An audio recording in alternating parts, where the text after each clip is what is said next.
ये जो वीडियो आप देख रहे हैं ये 21वीं सदी के भारत का वीडियो है।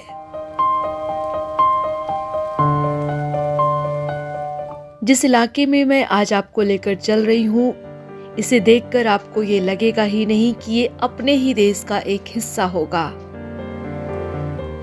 नर्मदा घाटी के इस हिस्से में पहुंचकर आपको ऐसा लगेगा कि हम किसी दूसरी दुनिया में आ गए हैं, जहां ना सड़कें बनती हैं और ना ही मोबाइल का आविष्कार हुआ है। ये मध्य प्रदेश में अलीराजपुर जिले का डूब प्रभावित इलाका है।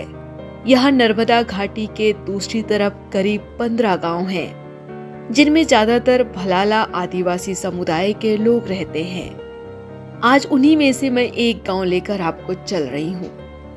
आज के भारत में 24 घंटे बिजली, हाई स्पीड इंटरनेट, एक कॉल पर पका पकाया खाना घर पहुंचने वाले इस युग में ये आदिवासी बिना किसी सुविधा के कैसे जीवन यापन कर रहे होंगे, ये कल्पना करना थोड़ा मुश्किल होगा, लेकिन ये सच है। स्टेट्स ऑफ रूरल इंडिया की हमेशा ये कोशिश रहती है हम ग्रामीण भारत की आपको वो तस्वीर दिखा पाए जो अब तक पहुंचने में किन्हीं कारणों बस रह गई थी। आज अभी हम जिस जगह खड़े हैं ये मध्य प्रदेश का अलीराजपुर जिला मुख्यालय से लगभग 65 किलोमीटर दूर सकरजा एक पॉइंट है, एक जगह है जो नर्मदा नदी के पास में है। आप अगर हमारे पीछे देख पा रहे हो ये मध्य प्रदेश, गुजरात और महाराष्ट्र का बॉर्डर है।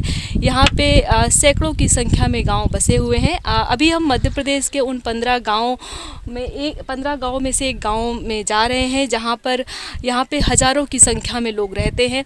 उनका जीवन कैसा है, मध्य प्रदेश सरकार ने उन्हें डूब प्रभावित घोषित कर दिया है, उनका पुनर्वास कर दिया है, लेकिन अभी भी वो वहाँ पे रह रहे हैं।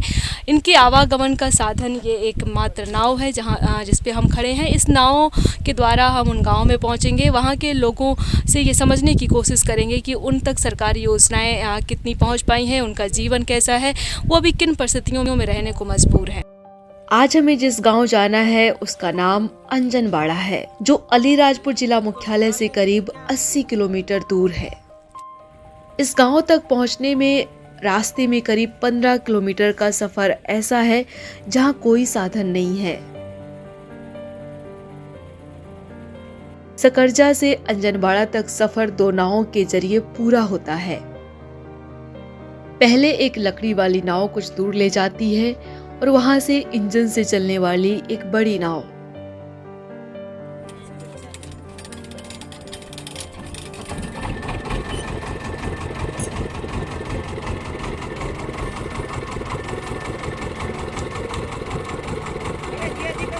सकरजा से अंजनबाड़ा का सफर और इनके बीच बसे 15 गांवों की कहानी हमें ये बताती है कि देश में एक आबादी अभी किस हाल में जीने को मजबूर है।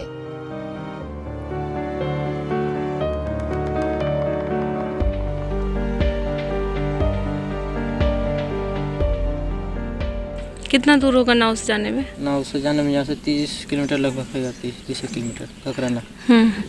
और सकरवा? सकरजा यहाँ पे से 10 किलोमीटर पड़ता है।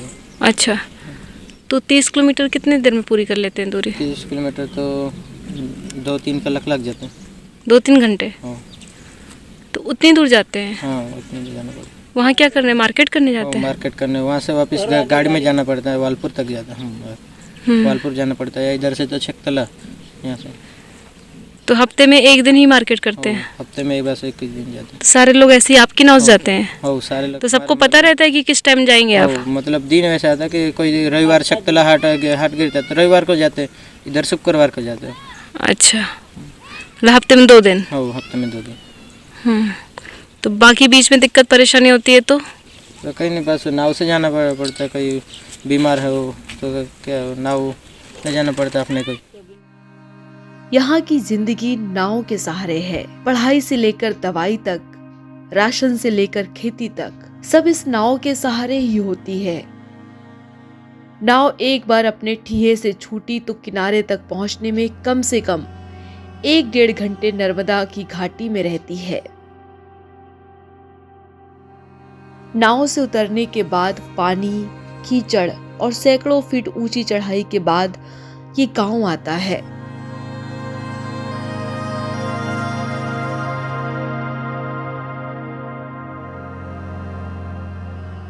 अंजनवाड़ा गांव में करीब 70 घर हैं। घर क्या, लकड़ी और घास की मड़ैया कह सकते हैं। इनके पास गृहस्थी के नाम पर कुछ एक बर्तन और जीने के लिए कुछ 1 किलो राशन है।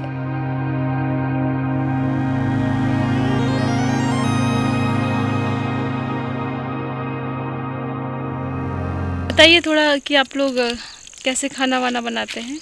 हम ये ऐसा बना रखे, ऐसा ही बनाते हैं। अच्छा, आपके गांव अंजनबारा में जो 65 घर हैं सब लोग ऐसे ही खाना बनाते हैं? सब ऐसे ही बनाते हैं। क्यों, गैस नहीं है आपके? गैस नहीं है हमारे पास, नहीं है। ऐसे तो बहुत देर में पक पाएगी दाल। इतनी देर लगे पर क्या करेंगे, बनाना पड़ता है।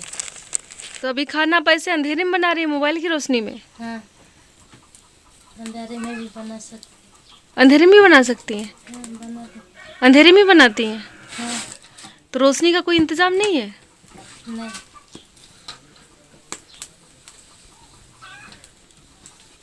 केरोसिन भी नहीं मिलता उनको, तो चिमनी जला के रोटी बना सकते हो। तो केरोसिन भी नहीं होने के कारण से वो अंधारे में रोटी बना दी। इन लोगों का खान पान क्या है, क्या खाते हैं? ये लोग खाते हैं ये बाजरा, ज्वार, मक्का, मूंग की दाल है, उड़द की दाल, ये खाते हैं ये लोग। जो खेत में उगाते हैं? हाँ, जो खेत में उगाते हैं। बाकी गेहूं और चावल कब कब खा पाते हैं? अरहर की दाल कब खाते हैं? और ये गेहूँ और चावल तो ये जो त्यौहार होता है उसी समय पे खाते हैं। गेहूँ तो ये उनके यहाँ उत्पादन होता नहीं गेहूँ का, चावल का। यहाँ का जीवन कितना मुश्किल, दुष्कर और कठिनाइयों भरा है, आपको अंदाजा लगाना मुश्किल होगा। सड़क, बिजली, इंटरनेट तो छोड़िए, यहाँ पीने का साफ पानी तक नहीं है। इमरजेंसी में किसी को फोन करना पड़ जाए तो कई किलोमीटर दूर ऊपर पहाड़ की एक चोटी पर जाना होता है।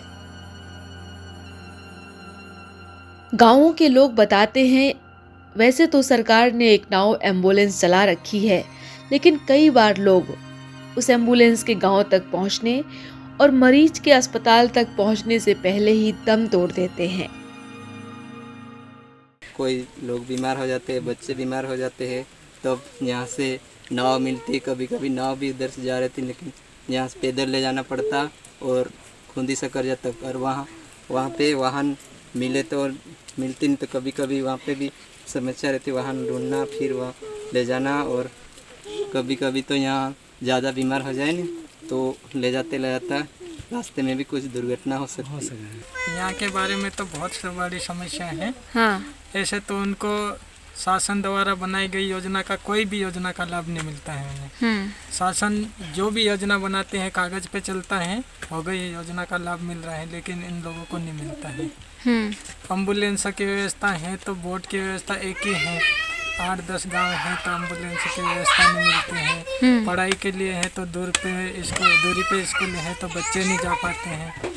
दूसरी समस्या स्वास्थ्य से लेकर है तो एम्बुलेंस अभी 8-10 गांव दिए हैं तो मिल नहीं पाते हैं। वो भी पिछले वर्ष से यहाँ पर प्रेग्नेंट महिलाओं को प्रसूति के लिए कोई भी आसपास पीएचसी या सीएचसी सेंटर्स नहीं है। मेरे सामने आप देख सकते हैं नदी है, नदी से नाव से लेकर जाना पड़ता है या फिर यहीं डिलीवरी करना पड़ता है। बीमार पड़ता है तो बारिश में ले जाना पड़ता है हमको। तो नाव से तो नहीं चल सकती, वो नाव तो बहते हैं ना। हाँ। बरसात के दिन में, इसलिए नाव से तो नहीं जा सकते। हाँ, तो कैसे ले जाते हैं? तब के यहाँ से सकरजा तक के ले जाना पड़ता है, पैदल ले जाना पड़ता है। पैदल। तो पैदल कैसे, अगर कोई गर्भवती महिला है तो कैसे पैदल ले जाते हैं? मतलब झोली बांध के पैदल ले जाना पड़ता है उनको। अच्छा, झोली बांध के ले जाते झोली हैं बांध के। और कोई साधन नहीं है? बस कहीं नहीं, बस नाव के मोटरसाइकिल साइकिल कुछ नहीं है? यहाँ तो ले ले, बाकी नहीं, रोड ही नहीं है तो कहाँ से ले ले। सालों पहले सरदार सरोवर बांध बनने के बाद मध्य प्रदेश, गुजरात और महाराष्ट्र के इस इलाके में सैकड़ों गांव डूब गए। कुछ विस्थापित हुए, लोगों के घर, मकान, खेत सब चले गए, लेकिन कुछ लोगों का विस्थापन नहीं हो सका। इस इलाके के लोगों के मुताबिक उन्हें जहां बसाया जा रहा था वो बंजर जमीनें थीं। वहां जाकर कमाई के बिना मरने से अच्छा था अपनी देहरी पर नर्मदा के साथ रहकर जूझते हुए जिंदगी जी ली जाए। भलाला आदिवासी बहुल इस इलाके के 15 गांवों ने विस्थापन से मना कर दिया और जैसे तैसे अपनी जिंदगी काटने को मजबूर हो गए, लेकिन विस्थापित न होने की जैसे इन्हें सजा मिली हो। यहाँ ना स्कूल है ना अस्पताल। समस्या देखी जाए तो बहुत सारी है, जी जैसे कि इधर देखिए भैया। हाँ, जैसे कि और शिक्षा के बारे में तो यहाँ पे स्कूल भी नहीं है और पढ़ने के लिए, और यहाँ पे पढ़ने के लिए सकरजा और जाओ, और यहाँ से और सकरजा से फिर मथवाड़ यहाँ से 35 किलोमीटर लगभग पड़ता, जो चल के जाए तो पूरा दिन लगता। और हमने भी वहाँ से पढ़ाई की है और दिन में जाते थे और रास्ते में जो बात वगैरह लेके जाते थे और खाते, और पूरा दिन लगता था जाने में। और इसलिए यहाँ पे सबसे बड़ी समस्या तो स्कूल की है। स्कूल नहीं है यहाँ पे? स्कूल नहीं है पूरे और आपके जैसे गांव में? पहले अतिथि थी सैटेलाइट शाला करके, पर वो भी अभी बंद पड़ी है। और इसलिए पूरे हमारे गांव के बच्चे छोटे हैं और लड़कियां वगैरह सब। इन सभी 15 गांवों की अपनी एक समस्या है, जिसमें प्रमुख समस्या स्वास्थ्य है, शिक्षा है, रोड है, बिजली है, पानी पीने और एग्रीकल्चर दोनों के लिए। इन समस्याओं पर आज़ादी के बाद से अभी तक कोई ध्यान नहीं दिया गया। इनके पुनर्वास केवल कागजों में हुए हैं। और शिक्षा का स्तर आप देख सकते हैं कि यहाँ पर लगभग न के बराबर है। यहाँ पर 120 स्कूल में परमानेंट 0 टीचर है, बेसिक इंफ्रास्ट्रक्चर नहीं है यहाँ पर। और बालिका शिक्षा तो ये कह सकते हैं कि इन 15 डूब प्रभावित गाँव में शून्य भी कह सकते हैं, क्योंकि लड़के तो चलो नाव से चले जाते हैं, 15-50 मिनट ऐसे लगते हैं, लेकिन जो थोड़ा सुरक्षा के रीजन से लड़कियों को स्कूल भी नहीं भेजा जा रहा है। यहाँ कमाई के नाम पर जमीन के कुछ टुकड़े हैं जो दूर पहाड़ियों में हैं। गांव से खेत तक पहुंचने में ही 2 से 3 घंटे का करीब वक्त लगता है। अगर इन्हें बाजार से कोई सामान लाना होता है तो पूरा दिन लग जाता। इसलिए इनकी ये कोशिश रहती है कि 10-15 दिन में ही ये नाव के सहारे बाजार जाएं और वहां से पूरा सामान खरीद कर ले आएं। इनके गर्मी सर्दी के दिन रात तो जैसे तैसे कट जाते हैं, लेकिन बरसात में घाटी में पानी बढ़ने की वजह से ये लोग करीब 3-4 महीने कैद बनकर रह जाते हैं। इस डूब इलाके में रहने वाले सभी लोग एक तरह की जैसे सजा काट रहे हों। लेकिन सबसे ज्यादा मुश्किलें इन महिलाओं की हैं। ये दुनिया से कटी हैं।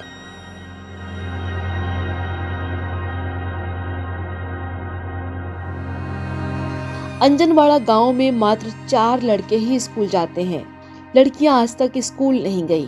पढ़ाई, नौकरी, आत्मनिर्भरता आज भी इनके लिए चांद पर पहुंचने जैसा है। इलाके के बुजुर्ग लोग कहते हैं कि हमारी जिंदगी तो जैसे तैसे कट गई, लेकिन हम चाहते हैं कि हमारे बच्चे पढ़ लिख जाएं। ऐसा ना हो कि हमारी तरह ये भी दुनिया ना देख सकें।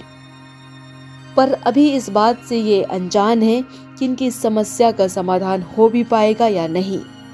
ये चाहते हैं कि इनकी समस्याएं जिम्मेदार अधिकारियों तक पहुंचे, ताकि ये अपने बच्चों को एक बेहतर जिंदगी दे सकें। सिरसा रूरल इंडिया के लिए अंजनवाड़ा से नीतू सिंह की रिपोर्ट।